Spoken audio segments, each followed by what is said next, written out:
Vizepräsident feiert den 250. Geburtstag des Marinekorps. Thank you, Marines. It's great to be with you tonight. I want to thank our great Commandant, General Smith. Thank you so much for everything that you do for our Marine Corps. Let me ask you all, how we doing, Marines? That was pretty good. How we doing, Marines? That was better. That was better. Well, I figured I'd just stand up here and tell a lot of stories about the Marine Corps, because what else should we do when we're among friends on the 250th birthday of the United States Marine Corps than talk about the incredible stories that make our Corps great?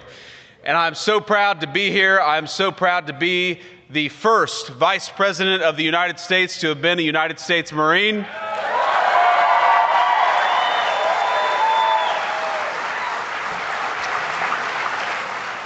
I'm proud to have so many of my dear friends from my own time in the United States Marine Corps, and I was joking with some of them earlier this evening. We were at a reception with generals and colonels and magistrates and noblemen, and I thought to myself that when we were at our last Marine Corps ball, we were drinking Jim Beam 8 stars with a bunch of corporals and lance corporals and sergeants. And now we're drinking fine wine with the Commandant of the Marine Corps. We've come pretty far, my friends. It's good to see you all. But the thing I love about the Marine Corps is that for 41 years, for the entire time that I have had the Marine Corps in the back of my mind, since I stepped foot on those yellow footprints in Parris Island, I was a 19-year-old kid. That entire time, the Marine Corps has kept me honest, and even tonight, the Marine Corps has kept me honest, because you saw our guest of honor, that incredible Jima veteran. Corporal, it's such an honor to be with you. And I was shaking his hand earlier and spending some time with him, and I said, "Sir, if you need to lean on me, if you need to grab onto me, please feel free to do so." And he said, "If you need to grab onto me, feel free to do so."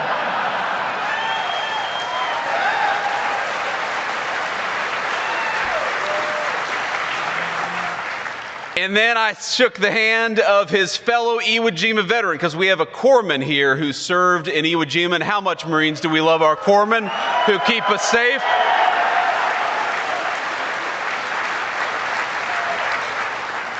We know that to our corpsmen there is no illness so severe, no malady so significant that it cannot be cleared by 2 Motrin and a fresh pair of socks.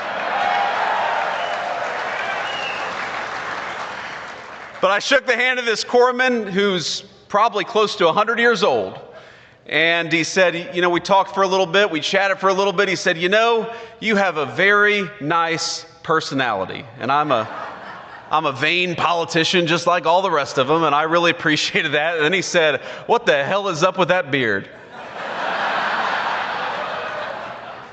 And I thought to myself, I'm the Vice President of the United States, and this guy is busting my balls for having a beard. But that, my friends, is what the Marine Corps does, whether we're a young Marine or an old Marine, whether we're a Lance Corporal born in 2006 or a veteran of Iwo Jima. The Marine Corps keeps us honest, because it is the proudest organization of warfighters in the world, and we are proud to celebrate its 250th birthday.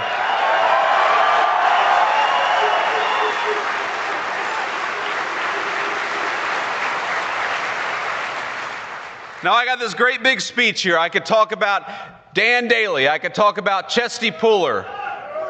I could talk about John Basilone. I could talk about all of the incredible Marines. I could talk about my friends, some of whom came home from Iraq or Afghanistan and a couple of whom didn't.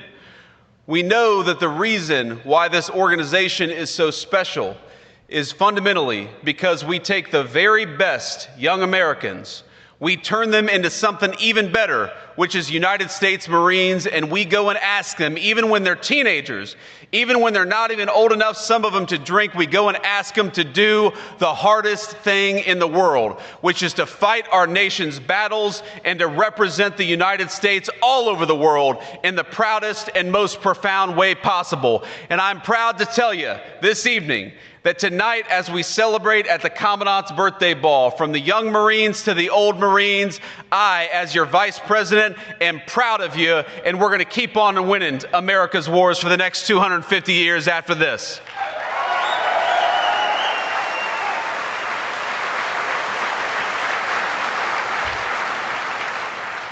Now, I remember when my cousin Rachel, she's my older cousin, my grandmother's eldest grandchild, when she encouraged me to enlist in the United States Marine Corps, and at the time it sounded like the craziest idea I had ever heard.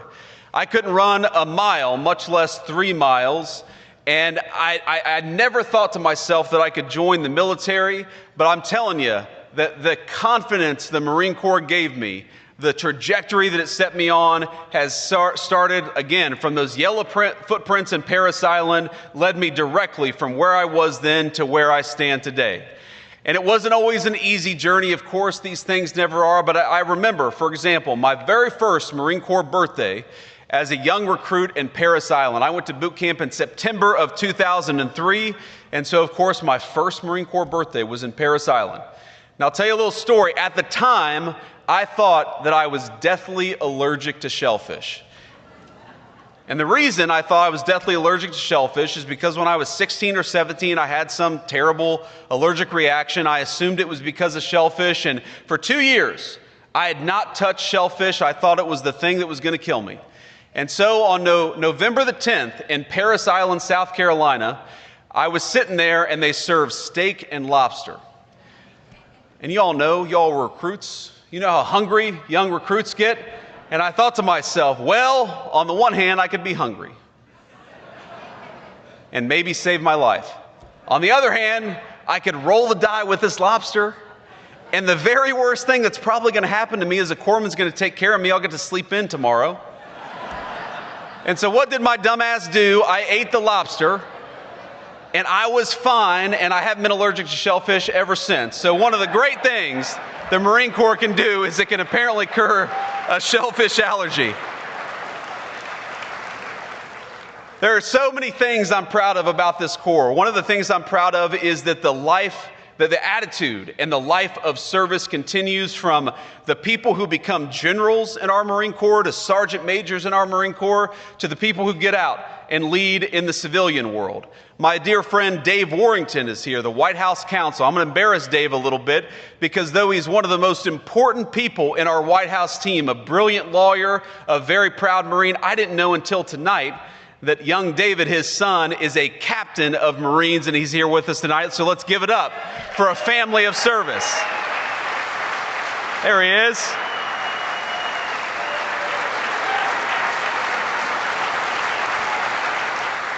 Going to embarrass my friend a little bit, and of course, you all know that when you get around soldiers and sailors and airmen, we like to poke fun at each other.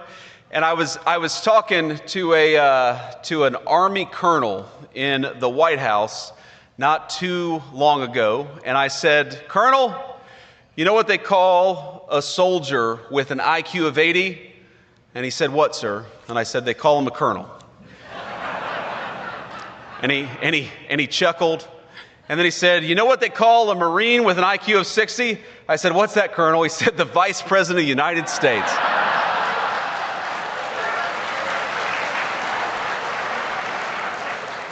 And guess what, Colonel? I've got the last laugh because your ass is going to Siberia on diplomatic duty. So I hope you had your fun in the West Wing, but unfortunately, I get the final say. That's one of the good things about this job. But let me just say, first of all, from our Department of War Secretary, Pete Hegseth, a great soldier, but a person I know who loves the Marines deeply, and of course, from the President of the United States.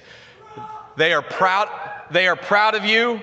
They know that the United States Marine Corps is the greatest weapon the political leadership of this country has. And when you hear this phrase, peace through strength, we are fighting for peace every single day in the White House, every single day in the Oval Office.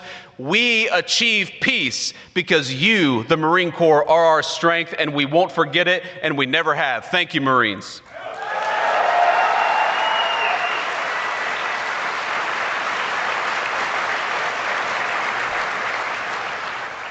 And I know we're going to do a little toast with a comment on here, but I just want to say something else, because there are two things that your political leadership cares a great deal about. I have to put on my vice president hat and tell you about it, because one of the mistakes that I think we made over the past 40 years, over my entire life, and let's be honest, it was Democrats and Republicans, this is not even a partisan point, is that we were too willing to send our Marines and our soldiers and everybody else off to war without giving you clear guidance about what you needed to do and clear guidelines for when you would come home.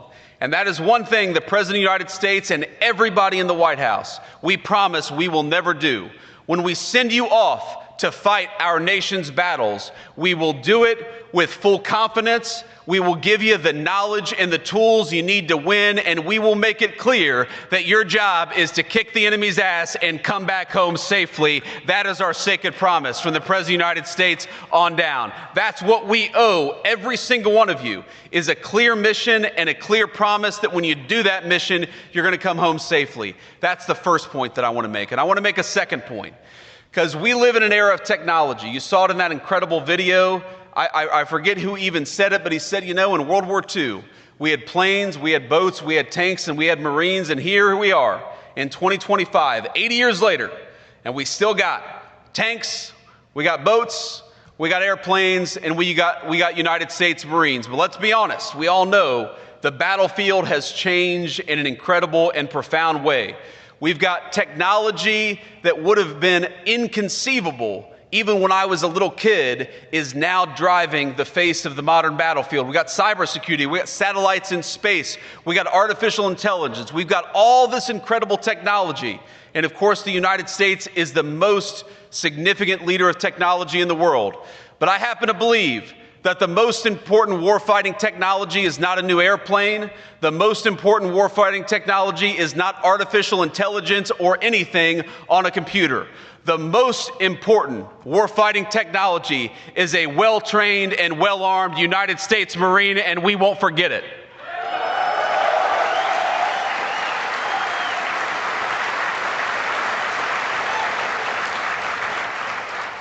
So let me say, Marines, at the age of 250, not a single one of you looks older than 249. You look pretty good out there. This is a good-looking crowd. But I just want to say that everything the Marine Corps has done for me, the Marine Corps gave me great training. It gave me a sense of purpose. It gave me lifelong friends that across the political spectrum, just in the table of people that were dear friends of mine during the United States, my own Marine Corps service. We've got radical leftists and radical right-wingers, and we're all dear friends because we all bleed the same Marine Corps green. The Marine Corps has done a lot for me. The Marine Corps has done more for me than I can possibly repay. But the thing that I promise, so long as I have the honor of being your vice president, is that I will continue to honor the United States Marine Corps. I will continue to remember that you are the most profound warfighting technology that exists on the planet Earth, and I will fight every single day on this 250th birthday of the United States Marines to make sure that the next 250 years is just as damn proud as the first 250. Happy birthday, Marines. It's an honor to be with you.